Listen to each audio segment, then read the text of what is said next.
नमस्कार, स्वागत है आपका हमारे चैनल में और मैं रानी गुप्ता आपके साथ। बड़ी खबर आ रही है अखिलेश यादव से जुड़ी हुई, जहां देखा जा रहा है कि सपा के कद्दावर नेता आजम खान जेल से बाहर आते हुए नजर आ रहे हैं। उनकी आज रिहाई हुई है। तो वहीं पे सपा के राष्ट्रीय अध्यक्ष अखिलेश यादव को ज्ञानवापी मुद्दे पर ज्ञान देना दरअसल महंगा पड़ता हुआ नजर आ रहा है, क्योंकि अब दिल्ली के एक वकील ने उनके खिलाफ जो दिल्ली पुलिस के कमिश्नर हैं राकेश अस्थाना, उनसे शिकायत दर्ज की है और इसी के साथ ही एफआईआर दर्ज कराने की भी मांग की है। आपको बता दें कि पिछले दिनों अखिलेश यादव ने ज्ञानवापी मुद्दे पर तीखी टिप्पणी की थी, जिसकी वजह से वकील ने ये शिकायत दर्ज कराई है। वहीं अगर ज्ञानवापी मुद्दे की बात करें तो आज सुप्रीम कोर्ट में ज्ञानवापी विवाद को लेकर के सुनवाई थी और सुप्रीम कोर्ट ने सीधा ऑर्डर दिया है कि जो भी वाराणसी की डिस्ट्रिक्ट कोर्ट डिसीजन लेती है या फैसला सुनाती है उसको सुना जाएगा। और ये जो पूरा केस है सुप्रीम कोर्ट पे जो चल रहा था वो अब पूरी तरीके से वाराणसी की डिस्ट्रिक्ट कोर्ट को ट्रांसफर कर दिया है। आपको बता दें कि जैसे ही ये फैसला आया उसके बाद से तमाम बीजेपी नेताओं ने अपनी प्रतिक्रिया जाहिर की। इस लिस्ट में कपिल मिश्रा से लेकर के उत्तर प्रदेश के उप मुख्यमंत्री केशव प्रसाद मौर्य शामिल हैं। उन्होंने ट्विटर के माध्यम से हर हर महादेव का उद्घोष करते हुए इस फैसले का स्वागत किया और खुशी भी जाहिर की। आपको बता दें कि जहां बार बार 1991 का जो वर्शिप एक्ट है उसका हवाला दिया जा रहा था और बार बार ज्ञानवापी पर जो भी चीजें चल रही थी, जो विवाद चल रहा था, दूसरे समुदाय की ओर से 1991 एक्ट को लेकर के चीजें बताई जा रही थी, उसका हवाला दिया जा रहा था और ये प्रोपेगेंडा अपनाया जा रहा था ताकि किसी तरीके से इस पर रोक लगाई जा सके। लेकिन सुप्रीम कोर्ट ने सीधे इससे मना कर दिया है और ये कहा है कि इसमें बहुत सारी खामियां हैं। जिस तरीके से कहा गया है कि 1947 के बाद से जो भी धार्मिक स्थान है, चाहे वो मंदिर हो या मस्जिद हो, जो जैसा है वैसा ही रहेगा। लेकिन अब सुप्रीम कोर्ट ने सीधे कह दिया है कि अगर उसका अस्तित्व 100 वर्ष से पुराना है तो उस पर जरूर कोई कैरेक्टर डिसाइड नहीं है और उस पर सर्वे किया जा सकता है, जिसकी वजह से ज्ञानवापी मस्जिद में सर्वे किया जा रहा है।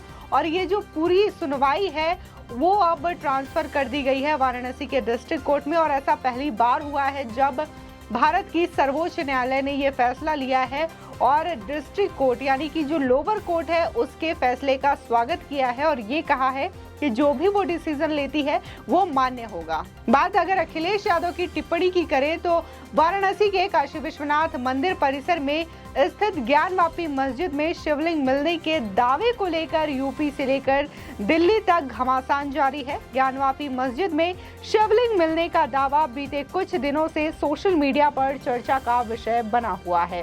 इस बीच शिवलिंग को लेकर टिप्पणी करने के मामले में सपा अध्यक्ष अखिलेश यादव की मुसीबतें बढ़ती हुई दिखाई दे रही हैं। ज्ञानवापी मस्जिद में शिवलिंग मिलने के दावे पर टिप्पणी करने वाले सपा प्रमुख अखिलेश यादव पर दिल्ली के वकील ने शिकायत दर्ज कराई है और एफआईआर दर्ज करने की भी मांग की है। आपको बता दें कि दिल्ली में सुप्रीम कोर्ट के वकील विनीत जिंदल ने दिल्ली पुलिस के कमिश्नर राकेश अस्थाना से अखिलेश यादव की टिप्पणी को लेकर के उनके खिलाफ एफआईआर दर्ज कर सख्त कार्रवाई की मांग की है। बता दें विनीत जिंदल ने अपनी शिकायत में अखिलेश यादव पर आरोप लगाया है कि मुस्लिम वोट बैंक की खातिर उन्होंने हिंदुओं के भावनाओं का अनादर किया है।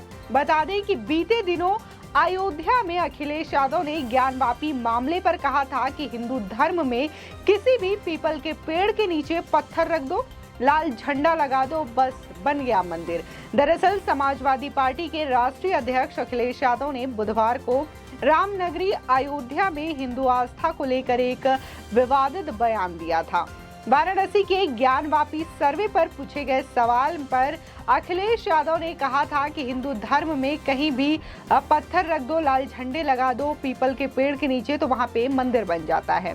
जिसके बाद अखिलेश यादव यही नहीं रुके, उन्होंने इशारों में बाबरी मस्जिद की भी याद दिलाई और कहा कि एक समय था जब रात के समय मूर्तियां रख दी गई थी। हालांकि बीजेपी ने अखिलेश के इस बयान पर हमला बोला था और इसे समाजवादी पार्टी की तुष्टीकरण की राजनीति बताया था।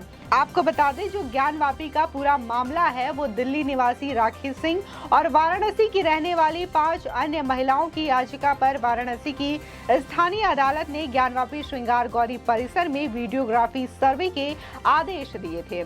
All India Muslim personal law ने अदालत के इस फैसले को पूजा स्थानों से संबंधित 1991 के कानून का उल्लंघन करार दिया है।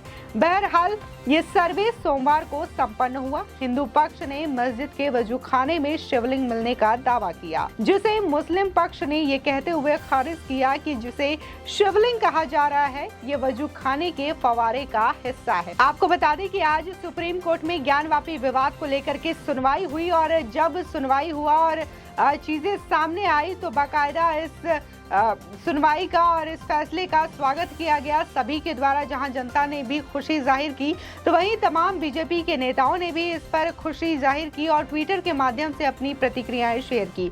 आपको बता दें कि बीजेपी के नेता कपिल मिश्रा ने ट्वीट करते हुए कोर्ट के ऑर्डर को कोट कर ट्वीट किया और कहा कि सच पता लगाने से नहीं रोक सकता places of worship act. Supreme court खुदाई जारी रहेगी। मुगलों का एक एक झूठ और एक एक पाप खोद खोद कर निकाला जाएगा। सच सामने आने से डरे मत, सच को स्वीकार करो। ज्ञानवापी मंदिर। वहीं हिंदू पक्ष के वकील विष्णु जैन ने कहा कि निचली अदालत में जिस तरह से सुनवाई चल रही है उसी तरह से चलती रहेगी। हम फैसले से काफी खुश हैं। वहीं अगर सुप्रीम कोर्ट की सुनवाई के बाद यूपी के मुख्यमंत्री केशव प्रसाद मौर्य की माने तो उन्होंने भी अपनी जो प्रतिक्रिया है वो ट्विटर के माध्यम से शेयर करते हुए अपनी खुशी जाहिर की और उन्होंने ट्वीट करके लिखा, हर हर महादेव शंभू। आपको बता दें कि वाराणसी के ज्ञानवापी विवादित ढांचे को लेकर सुप्रीम कोर्ट में जस्टिस चंद्रचूड़ की अदालत ने कहा है कि किसी स्थान के धार्मिक चरित्र के निर्धारण को पूजा स्थल अधिनियम 1991 द्वारा प्रतिबंधित नहीं किया जा सकता। इसके साथ ही उन्होंने मामले को सुनवाई के लिए वाराणसी के निचली अदालत को स्थानांतरित यानी कि ट्रांसफर कर दिया है। वहीं जस्टिस चंद्रचूड़ ने कहा कि यही कारण है कि ट्रायल कोर्ट को केस की सुनवाई जारी रखने देना चाहिए। आपको बता दें कि मुस्लिम पक्षकार को स्पष्ट कर दिया गया है कि इस मामले में निचली अदालत की कार्यवाही पर वो रोक नहीं लगा सकता। साथ ही सुप्रीम कोर्ट के न्यायाधीश जस्टिस चंद्रचूड़ ने कहा कि निचली अदालत को निर्देश देने के बजाय संतुलन बनाने की जरूरत है। आपको बता दें कि सुनवाई के दौरान उदाहरण देते हुए जस्टिस चंद्रचूड़ ने कहा कि भारत में धार्मिक स्थानों का हाइब्रिड चरित्र बहुत आम है।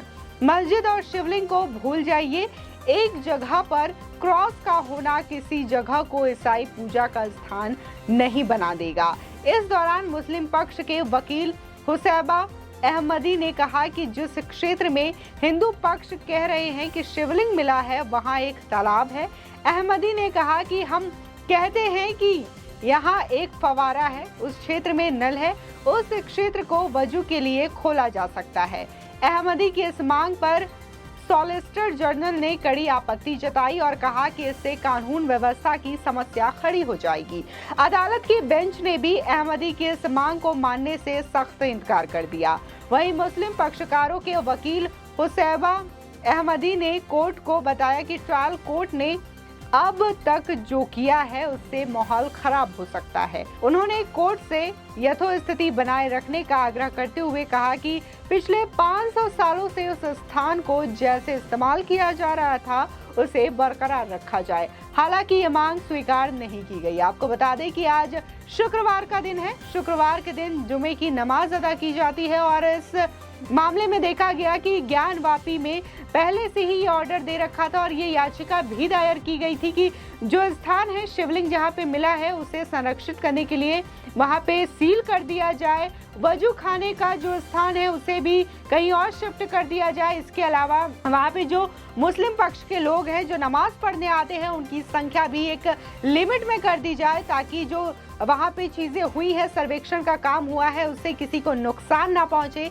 इसके बावजूद वहां पर जो मुस्लिम कमेटी है उन्होंने भी आग्रह किया था मुस्लिम पक्ष के लोगों से कि वो कम संख्या में आए और नमाज अदा करें। इसके बावजूद आज करीब सैकड़ों की संख्या में वहां पे नमाजी पहुंचे थे। काफी भीड़ देखने को मिली, लेकिन वहां पे भारी पुलिस फोर्स भी मुस्तैद दिखी, जिसकी वजह से कोई भी अप्रिय घटना नहीं हुई और बाकायदा शांति ढंग से वहां पे जुमे की नमाज भी अदा की गई। और जिस तरीके से आज सुप्रीम कोर्ट ने ये पूरा जो सुनवाई है वो वाराणसी की लोअर कोर्ट को ट्रांसफर कर दिया है। साथ ही जिस स्थान पर शिवलिंग मिलने की दावा किया जा रहा है उस स्थान को भी संरक्षित करने का जो मांग है उसको पहले ही स्वीकार कर लिया गया था और उस स्थान को सील भी कर दिया गया है। इसी के अलावा जो वजू खाना शिफ्ट करने की बात की जा रही है उसे भी जल्द से जल्द शिफ्ट करा दिया जाएगा। आपकी इस पूरी खबर पर क्या राय है हमारे कमेंट सेक्शन में जरूर बताएं। आगे की और भी अपडेट के लिए चैनल को सब्सक्राइब करना ना भूलें।